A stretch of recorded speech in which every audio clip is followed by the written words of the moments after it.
خلافت پر اجماع منعقد ہوا.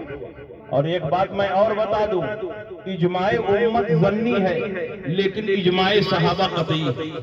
صحابہ کرام صدیق اکبر کی افضلیت پر بھی اجماع کر رہے ہیں، اور صحابہ کرام صدیق اکبر کے خلیفہ اول ہونے پر بھی اجماع کر رہے ہیں.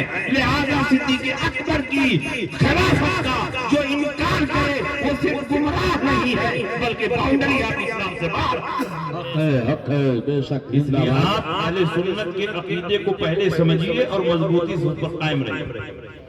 حضور ہجرت فرما کر مدینہ منورہ تشریف لے گئے، اور اس کے بعد آپ کی اونٹنی مدینے کی گلیوں میں گھومتی رہی، چکر لگاتی رہی. کئی انصاری صحابہ آگے بڑھے، نبی کی اونٹنی کی رسی کو پکڑنا چاہا.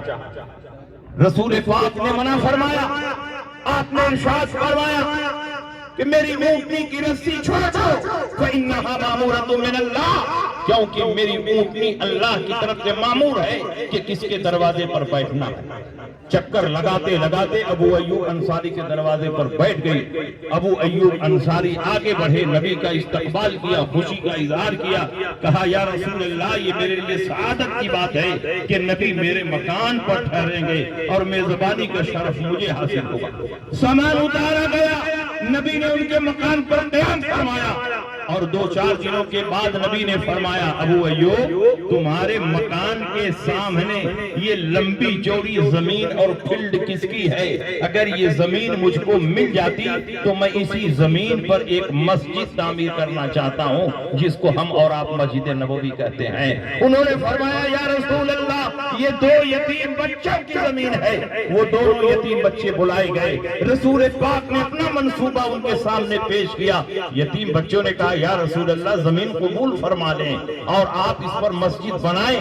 نبی نے فرمایا نہیں، جب تک تم لوگ قیمت نہیں لوگے میں اس زمین پر مسجد نہیں بناؤں گا. انہوں نے کہا یا رسول اللہ قیمت کی کیا ضرورت ہے، ہمارے پاس جو کچھ ہے وہ آپ کا صدقہ ہے، اس لیے آپ اس پر مسجد بنائیں. رسول پاک نے فرمایا نہیں، تم لوگ یتیم بچے ہو، جب تک اس مسجد کی زمین کی قیمت نہیں لوگے میں اس پر مسجد نہیں بناؤں گا. یتیم بچوں نے کہا یا رسول اللہ اگر آپ قیمت ہی دینا چاہتے ہیں تو صرف 10 دینار قیمت ادا فرما دیں. 10 دینار قیمت طے ہو گئی. رسول پاک نے صدیق اکبر کو آواز لگائی، اے صدیق اکبر آگے بڑھو. صدیق اکبر آگے بڑھے. رسول پاک نے فرمایا 10 دینار قیمت طے ہو چکی ہے، اپنی جیب خاص سے اس زمین کی قیمت ادا کرو. وہ زمین جس پر مسجد نبوی کھڑی ہے اس کی قیمت کسی اور نہیں بلکہ حضرت ابو بکر صدیق نے ادا کی. کیا بات ہے، زندہ باد زندہ باد. زمین کی خریداری مکمل ہو گئی، سنگ بنیاد کا جلسہ رکھا گیا، تمام مہاجرین و انصار جمع ہوئے، بنیاد کھودی گئی. رسول پاک نے بنیاد کا پہلا پتھر اپنے ہاتھوں سے رکھا. صدیق اکبر نے فرمایا ہے ابو بکر ایک پتھر تم بھی لے کر آؤ اور میرے پتھر کے بغل میں رکھ. صدیق اکبر نے رکھ دیا. عمر ابن خطاب نے فرمایا ہے ایک پتھر تم بھی لے کر آؤ اور صدیق کے بغل میں رکھ دو. انہوں نے رکھ دیا. حضرت عثمان غنی سے فرمایا ہے عثمان ایک پتھر تم بھی لے کر آؤ اور عمر ابن خطاب کے بغل میں رکھ دو. انہوں نے رکھ دیا. نبی کے پتھر رکھنے کے بعد پہلا پتھر ابو بکر نے رکھا، دوسرا عمر نے رکھا، تیسرا عثمان غنی نے رکھا. یہ ترتیب بتا رہی ہے کہ نبی کے وصال کے بعد پہلا خلیفہ ابو بکر ہوں گے، دوسرا خلیفہ عمر ہوں گے اور تیسرا خلیفہ عثمان غنی. جو افضلیت کی ترتیب ہے وہی خلافت کی ترتیب ہے. اور سنیے نبی اکرم صلی اللہ تعالی علیہ وسلم نے 1-2 نہیں درجنوں حدیثوں میں واضح اشارہ فرمایا کہ میرے بعد خلیفہ ابو بکر ہوگا. اور یہ بھی میں کلیئر کر دوں کہ نبی نے نام لے کر اپنے بعد کسی کی خلافت کا انتخاب نہیں فرمایا اور نہ کسی کو نامزد کیا ہے، نہ صدیق اکبر کے لیے نہ حضرت علی کے لیے. لیکن صدیق اکبر کے تعلق سے درجنوں حدیثوں میں واضح اشارات موجود ہیں کہ رسول پاک اپنے بعد کے لیے خلیفہ اول کی حیثیت سے اگر کسی کو پسند فرما رہے ہیں تو وہ حضرت صدیق اکبر. حق ہے، سبحان اللہ. اشارات میں سے 1-2 اشارہ سنیے. زندہ باد زندہ باد. حضرت علی کرم اللہ تعالی وجہ کریم کی یہ روایت، اور اس روایت کے جتنے راوی ہیں سب کے سب سادات، ان میں کوئی غیر سید نہیں ہے۔ جتنے راوی ہیں اس حدیث کے، جتنے رجال اور روات ہیں، سب کے سب سید غیر سید نہیں۔ امام جعفر صادق فرماتے ہیں کہ مجھ سے میرے والد امام باقر نے بیان کیا، امام باقر فرماتے ہیں مجھ سے میرے والد امام زین العابدین نے بیان فرمایا، امام زین العابدین فرماتے ہیں مجھ سے میرے والد امام حسین نے بیان فرمایا، امام حسین فرماتے ہیں مجھ سے میرے والد حضرت علی نے بیان فرمایا، اور علی فرماتے ہیں کہ میں نے رسول پاک کو حدیث بیان کرتے ہوئے دیکھا اور اپنے کانوں سے سنا۔ حدیث یہ ہے، رسول پاک کسی مقام پر جا رہے ہیں اور آپ کے ساتھ صدیق اکبر ہے، عمر ابن خطاب ہے، عثمان غنی ہے، علی مرتضیٰ ہے، حضرت طلحہ ہے، زبیر ہے، ابن العوام ہے، اور کثیر تعداد میں صحابہ ہیں، اور انہی صحابہ میں حضرت ابو درداء رضی اللہ تعالی عنہ ہے۔ چلتے چلتے ایک مقام پر ابو درداء صدیق اکبر سے آگے بڑھ گئے اور صدیق اکبر پیچھے ہو گئے۔ حضرت ابو درداء کی پیٹھ حضرت صدیق اکبر کے چہرے کے سامنے ہو گئی۔ یہ روایت ریاض النظرہ میں ہے، مستدرک للحاکم میں ہے۔ کسی نے نوٹس لیا ہو کہ نہ لیا ہو، لیکن رسول پاک نے نوٹس لیا اور آپ نے ارشاد فرمایا، یا ابا الدرداء انت تمشی قدام رجل لم تطلع الشمس بعد النبیین علی رجل افضل منہ۔ اے ابو درداء، تو ان سے آگے آگے چل رہا ہے کہ آج تک یہ سورج کسی ایسے آدمی پر طلوع نہیں ہوا ہے جو ان سے افضل ہو۔ وہ کون شخصیت ہے جن کی طرف رسول پاک نے اشارہ فرمایا؟ وہ کوئی اور نہیں بلکہ حضرت صدیق اکبر۔ حق ہے، زندہ باد زندہ باد، سبحان اللہ سبحان اللہ۔ روایت میں فرمایا، افضل هذه الامہ بعد نبیہا ابو بکر، اس امت میں انبیاء کے بعد سب سے افضل ابو بکر صدیق۔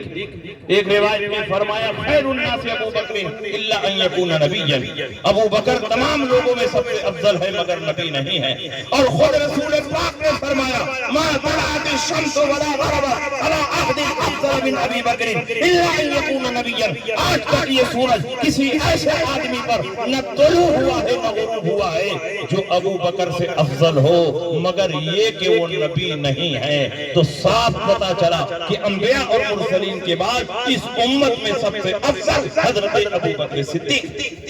سبحان اللہ سبحان اللہ۔ سنیے ایک اور اشارہ، اعلیٰ حضرت نے مطلع القمرین میں یہ حدیث نقل فرمائی ہے۔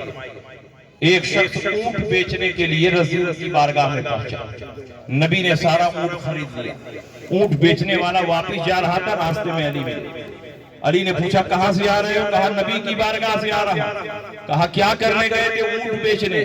کہا نبی نے اونٹ خرید لیا؟ کہا سارا اونٹ خرید لیا۔ کہا نبی نے پیسہ دیا؟ کہا پیسہ نہیں دیا بلکہ ادھار خریدا، بعد میں پیسہ دیا۔ علی نے فرمایا پھر جاؤ نبی کی خدمت میں اور نبی سے پوچھو، یا رسول اللہ اگر آپ کو کوئی حادثہ پیش آ گیا اور آپ اچانک دنیا سے چلے گئے تو میرے اونٹوں کی قیمت کون ادا کرے؟ وہ شخص آیا، نبی سے پوچھا تو رسول پاک نے فرمایا ابو بکر ادا کرے۔ وہ شخص پلٹ کے گیا، حضرت علی سے بتایا، حضرت علی نے کہا پھر جاؤ نبی سے پوچھو کہ اگر ابو بکر صدیق کو کوئی حادثہ پیش آ جائے اور وہ بھی دنیا سے چلے گئے تو میرے اونٹوں کی قیمت کون دے گا؟ وہ شخص آیا، نبی سے پوچھا تو رسول پاک نے فرمایا عمر ابن خطاب ادا کریں گے۔ وہ شخص گیا اور علی کو بتایا، علی نے فرمایا پھر جاؤ نبی سے پوچھو اگر عمر ابن خطاب کو کوئی حادثہ پیش آ گیا تو میرے اونٹوں کی قیمت کون ادا کرے گا؟ اس نے پوچھا تو رسول کو جلال آ گیا۔ نبی نے فرمایا فَإِذَا مَاتَ عُمَرْ فَإِنِ اسْتَطَعْتَ أَن تَمُوتَ فَمُتْ، اگر عمر بھی مر جائیں تو تو زندہ رہ کے کیا کرے گا؟ تو بھی مر جائے۔ نبی کیا اشارہ فرما رہے ہیں؟ نبی نے ذاتی حیثیت میں اونٹ نہیں خریدے تھے، اپنے ذاتی استعمال کے لیے اونٹ نہیں خریدے تھے، بلکہ والی ملک اور والی سلطنت کی حیثیت سے نبی نے یہ اونٹ خریدا۔ بیت المال میں پیسہ آئے گا تو دیا جائے گا، والی ملک اور والی سلطنت کی حیثیت سے نبی نے یہ اونٹ خریدا تھا. جیسے ہندوستان کا وزیر اعظم ورلڈ بینک سے قرض لیتا ہے تو ذاتی حیثیت میں نہیں لیتا ہے بلکہ والی ملک ہونے کی حیثیت سے لیتا ہے. اگر اس کی حکومت ختم ہو جائے, اس کی وزارت چلی جائے تو دوسری حکومت آئے گی اور دوسرا وزیر اعظم آئے گا, وہ ورلڈ بینک کا قرض ادا کرے گا. تیسرا وزیر اعظم آئے گا, وہ ادا کرے گا. اس لیے کہ کوئی بھی پردھان منتری اور کوئی بھی وزیر اعظم ذاتی حیثیت میں قرض نہیں لیتا بلکہ والی ملک کی حیثیت سے قرض لیتا ہے. گویا رسول پاک اشارہ فرما رہے ہیں کہ جس طرح آج میں والی ملک ہوں اور والی سلطنت ہوں, میرے بعد ابو بکر صدیق والی ملک اور سلطنت ہوں گے, اور ان کے بعد عمر ابن خطاب والی ملک اور والی سلطنت. زندہ باد زندہ باد. اس بہت قسم اچھا, کی سبحان حدیثیں ہم اللہ. بیان کریں.